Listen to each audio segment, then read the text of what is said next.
இயேசு கிறிஸ்துவில் பிரியமான சகோதர சகோதரிகளே, ஆண்டின் பொதுக்காலம் 13வது ஞாயிறு மறைவுரை சிந்தனையை கொடுப்பதிலே நான் பெருமகிழ்ச்சி அடைகின்றேன். நம்முடைய கடவுள் வாழ்வோரின் கடவுள், நமக்கு வாழ்வளிக்கும் கடவுள். அவர் நம்முடைய துன்பங்களிலோ நம்முடைய வீழ்ச்சிகளிலே அவர் இன்பம் காண்பதில்லை. ஆகவே அத்தகைய வாழ்வை கொடுக்கின்ற கடவுளுடைய அன்பை அறுவது அவர் மேல் நாம் கொண்டிருக்கின்ற நம்பிக்கையை இந்த அளவுக்கு நம்முடைய வாழ்விலே பிரதிபலிக்கின்றோம் என்பதை பற்றி சிந்திக்க அழைக்கப்படுகின்றோம். அன்புக்குரியவர்களே, நாம் பழைய ஏற்பாட்டு நூல்களை பார்க்கின்றோம். கடவுள் மனிதரை தேர்ந்தெடுத்து அவர்களுக்கு நல்லதொரு வாழ்க்கையை ஏற்படுத்தி கொடுக்கின்றார். ஆனால் அவர்கள் தங்களுடைய மனம் போன போக்கிலே வாழ்ந்து பாவ நிலையிலே உழன்று கடவுளை விட்டு விலகி செல்கின்றார்கள். ஆனாலும் ஆண்டவர் அவர்களை அப்படியே விட்டுவிடவில்லை. மாறாக அவர்களை தேடிச் சென்று அவர்களுக்கு மீண்டும் மறுவாழ்வு கொடுக்க ஆசைப்படுகின்றார். அதைத்தான் விடுதலை பயன் நூல்களை நாம் பார்க்கின்றோம். மோசேயின் வழியாக இஸ்ராயல் மக்களை மீட்கின்றார். அது மட்டுமல்லாமல் பல்வேறு நிலைகளிலே பல்வேறு நீதித் தலைவர்களையும் இறைவாக்கினர்களையும் அழைத்து அவர்கள் மூலமாக மக்களுக்கு மீண்டும் மறுவாழ்வு கொடுக்கின்றார். ஆகவே இதிலிருந்து நாம் புரிந்து கொள்வது, நம்முடைய ஆண்டவர் நமக்கு வாழ்வு கொடுக்கின்ற கடவுளாக இருக்கின்றார். நாம் எந்த நிலையில் இருந்தாலும், நாம் எப்பேற்பட்ட பாவிகளாக இருந்தாலும், சாவான பாவத்தை செய்தாலும் கடவுள் நாம் மனம் திருந்தி நல்லதொரு வாழ்க்கை வாழ வேண்டும், மீண்டும் கடவுளிடம் திரும்பி வர வேண்டும் என்ற ஒரு செய்தியை நமக்கு கொடுக்கின்றார். அவை அப்படிப்பட்ட இந்த கடவுளுடைய அன்பை நாம் புரிந்து கொள்கின்றோமா, அவருக்கு நன்றியுள்ளவர்களாக இருக்கின்றோமா என்பதைத்தான் இன்றைய முதல் வாசகம் நமக்கு எடுத்துரைக்கின்றது. எசேக்கியேல் 18ஆம் அதிகாரம் 32ஆம் வசனத்திலே பார்க்கின்ற பொழுது, கடவுள் நம்முடைய அழிவிலே இன்பம் கொள்வதில்லை என்று குறிப்பிடுகின்றார். ஆகவே அதுபோல கடவுளுடைய அன்பை நாம் சுவைக்க வேண்டும் என்றால் நம்பிக்கையை நாம் பெற வேண்டும்.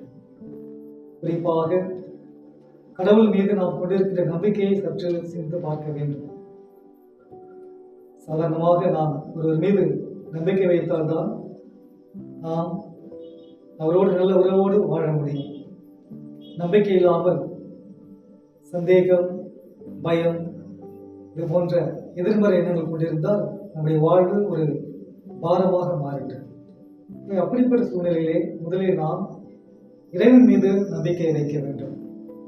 இறை நம்பிக்கை தான் நம்மையும் கடவுளையும் இணைக்கின்ற ஒரு பாலமாக இருக்கின்றது. ஆக அப்படிப்பட்ட நம்பிக்கையை தான் இன்றைய நற்செய்தியிலே இறைவன் இயேசு நமக்கு தெளிவுபடுத்துகின்றார். இறைவன் இயேசு 2 நபர்களுக்கு வாழ்வு கொடுக்கின்றார். முதலாவது நாம் பார்க்கின்றோம், 12 ஆண்டுகளாக இரத்த போக்கினால் வருந்திய ஒரு பெண்மணியானவள் இயேசுனுடைய ஆடை தொட்டாலே போதும் என்ற ஒரு நம்பிக்கையிலே அவள் குணம் பெறுகின்றார். 12 ஆண்டுகளாக அவள் பல்வேறு மருத்துவர்களையும் பல்வேறு சிகிச்சை முறைகளையும் பெற்றாலும் அவர் குணமடையவில்லை. என்றால் அந்த அளவுக்கு அந்த நோயானது அவளை மாற்றி வதைத்ததாக நாம் பார்க்கின்றோம். அப்படி எல்லாருமே கைவிட்ட நிலையில் அவர் இறுதியாக ஆண்டவர் இயேசுவின் மீது நம்பிக்கை வைக்கின்றார். அவரை பற்றி கேள்விப்பட்டு அவருடைய ஆடையின் ஓரத்தை தொட்டாலாவது நமக்கு குணம் கிடைக்கும் என்ற ஒரு ஆழ்ந்த நம்பிக்கையை கொண்டிருந்ததாக நாம் பார்க்கின்றோம். ஆக என்பவர்களே, அப்படிப்பட்ட ஒரு நம்பிக்கை நம்மிடத்தில் இருக்கின்றதா என்பதை நாம் சற்று சிந்து பார்க்க அழைக்கப்படுகின்றோம். அதே போன்று தொழுகை கூட தலைவருடைய மகளான யாயிர் என்னுடைய மகள் சாகும் திருவாயில் இருக்கின்ற பொழுது அவர் இயேசுவை பற்றி கேள்விப்பட்டு இயேசுவிடம் உதவி கேட்கின்றார். அவர்களே, நீர் வந்து என் மகளை குணமாக்கும், அவள் சாகும் திருவாயில் இருக்கின்றார் என்று சொல்கின்ற பொழுது ஆண்டவர் இயேசு உடனே அங்கே அவருடைய வீட்டிற்கு செல்கின்றார். ஆனால் செல்லும் வழியிலேயே ஆட்கள் வந்து, சிறுமி இறந்து விட்டால் நீ போதகரை தொந்தரவு செய்ய வேண்டாம் என்று சொல்கின்றனர். ஆனாலும் இயேசு அந்த வீட்டிற்கு வருகின்றார். அந்த தொழில்குழு தலைவரும் இயேசுடைய வார்த்தையை நம்பி வீட்டுக்கு செல்கின்றார்கள். இங்கே வீட்டில் செல்கின்ற பொழுது அங்கே உறவினர்கள் அனைவரும் அழுகையும் அமளியுமாக இருப்பதை பார்த்து இயேசு, ஏன் அழுகிறீர்கள்? சிறுமி இறக்கவில்லை, உறங்குகின்றார் என்று கூறுகின்றார். இதை பார்த்த அனைவரும் இயேசுவை ஏளனமாக நினைத்து சிரிக்கின்றார்கள். ஆனால் இயேசு அவர்களை அமைதியாக இருக்க சொல்லி இறந்த அந்த சிறுமியை அவருடைய கையை பிடித்து அவரை உயிர்ப்பிக்கின்றார். இதை பார்த்த அனைவரும் வியந்து போகின்றார்கள். எப்படி இவரால் இறந்து போன சிறுமியை உயிர்ப்பிக்க முடிகிறது என்று சொல்லி அங்கே அவரை போற்றுகின்றனர். நண்பர்களே, இங்கே நாம் பார்க்கின்றது, அந்த மக்கள் அனைவரும், அங்கே கூடியிருந்த மக்கள் அனைவரும் இந்த சிறுமி இறந்துவிட்டால் என்று நினைத்து இயேசுவை தொந்தரவு செய்ய வேண்டாம் என்று ஒரு சிலர் சொல்கின்றனர். இயேசு சிறுமி உறங்குகின்றார் என்று சொல்கின்ற பொழுது அவரை ஏளனம் செய்து நகைப்புக்குள்ளாகின்றார்கள்.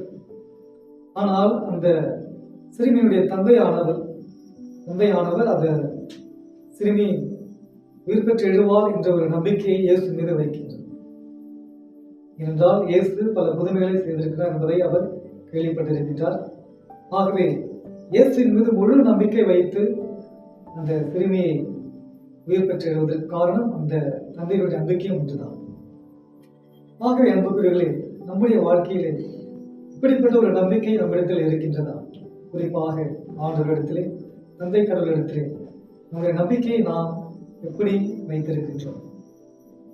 பல நேரங்களிலே நாம் சிறு துன்பங்கள் வந்தாலும், சிறு கவலைகள் வந்தாலும் உடனே நாம் கடவுளை மறுக்கின்றோம். ஆலயம் செல்வதிலே, திருப்பலியில் கலந்து கொள்வதிலே நாம் ஈடுபாடு இல்லாமல் இருக்கின்றோம். அப்படி இல்லாமல் எத்தகைய துன்பங்கள் வந்தாலும், கஷ்டங்கள் வந்தாலும் நம்முடைய நம்பிக்கையை மட்டும் கைவிடாமல் நாம் இருந்தோம் என்றால் கண்டிப்பாக இறைவன் நமக்கு நல்லதொரு வாழ்க்கையை கொடுப்பார்.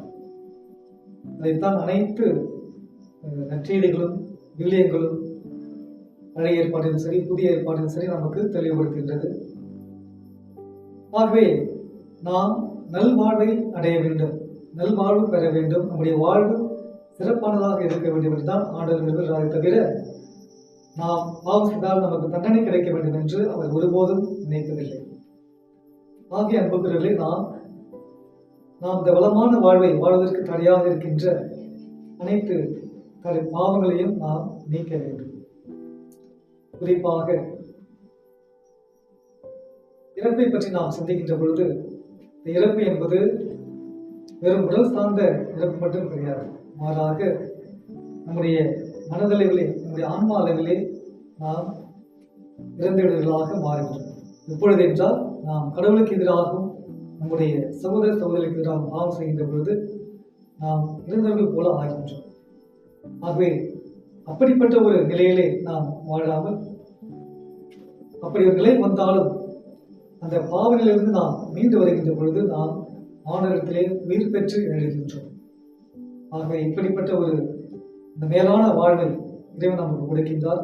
அந்த வாழ்வுக்கு தடையாக இருக்கின்ற பாவங்களையும், குறிப்பாக நம்முடைய அயலாருக்கு எதிரான பாவங்கள், இதைத்தான் இன்றைய 2ஆம் வாசகத்திலே பவுலடியார் சொல்கின்றார். நீங்கள் பிறருக்கு உதவியாக இருக்க வேண்டும், உங்களிடம் உள்ளதை பிறரோடு பகிர்ந்து கொள்ள வேண்டும் என்று பவுலடியார் சொல்கின்றார். அதாவது பிறருக்காக நீங்கள் வருந்தி துன்புற வேண்டும் என்றல்ல, மாறாக உங்களிடம் உள்ளதை பகிர்ந்தாலே போதும் என்ற ஒரு செய்தியை கொடுக்கின்றார். ஆக என்பவர்களை பல நேரங்களிலே நாம் நம்முடைய சகோதர சகோதரிகளிடத்திலே உள்ளதை நாம் பகிர்ந்து கொள்வதற்கு தயங்குகின்றோம். பொருட்களை மட்டுமல்ல, நம்முடைய உடனிருப்பை, ஆறுதலான வார்த்தைகளை நாம் பிறருக்கு சொல்லும் பொழுது கண்டிப்பாக அவர்கள் இந்த பாவ நிலைக்கு செல்லாமல் நல்ல ஒரு வாழ்க்கையை வாழ முடியும். ஆகிய அன்புகளை நாம் சற்று சிந்தித்து பார்ப்போம். நாம் எப்படிப்பட்டவர்களாக இருக்கின்றோம், நம்முடைய நம்பிக்கை எப்படிப்பட்டதாக இருக்கின்றது. அந்த இரத்த போக்கினால் வந்திய பெண்ணை போல, தொழில்குட தலைவராகிய நாயர் என்பவரை போல ஆண்டவரிடத்திலே நம்முடைய நம்பிக்கை அசைக்க முடியாத ஒன்றாக இருக்கின்றதா? அல்லது பரிசேயர்கள் சதுசேயர்களைப் போல கடவுளையே கேள்வி கேட்கின்றவர்களாக, கடவுளிடத்திலே வாதாடுகிறவர்களாக நாம் மாறுகின்றோம்? அப்படி இல்லாமல் அந்த இறைவனுடைய ஆசிரியை பெற்ற அந்த 2 நபர்களைப் போல நாம் இறை நம்பிக்கையில் ஆழமாக இருக்கின்ற பொழுது கண்டிப்பாக நாம் இறைவனையும் மற்றவர்களையும் அன்பு செய்கின்ற ஒரு நல்ல மனிதர்களாக வாழ முடியும்.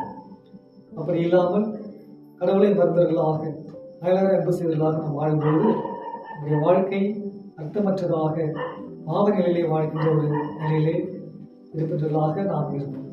ஆகவே இன்னும் அதிகமாக இறைவனுடைய அருளையும் ஆசிரியம் பெற இறை நம்பிக்கையிலே ஆழமாகவும் உறுதியாகவும் இருக்கவும், பிறரையும் நம்மையும் இறைவனிடத்திலே இறைவனை அன்பு செய்வது போல அன்பு செய்து நல்லதொரு வாழ்க்கையை வாழ்வோம். தேவையான வரங்களை வேண்டி நாம் தொடர்ந்து ஜெபிப்போம். இறைவன் உங்களை நிறைவாக ஆசீர்வதிப்பாராக.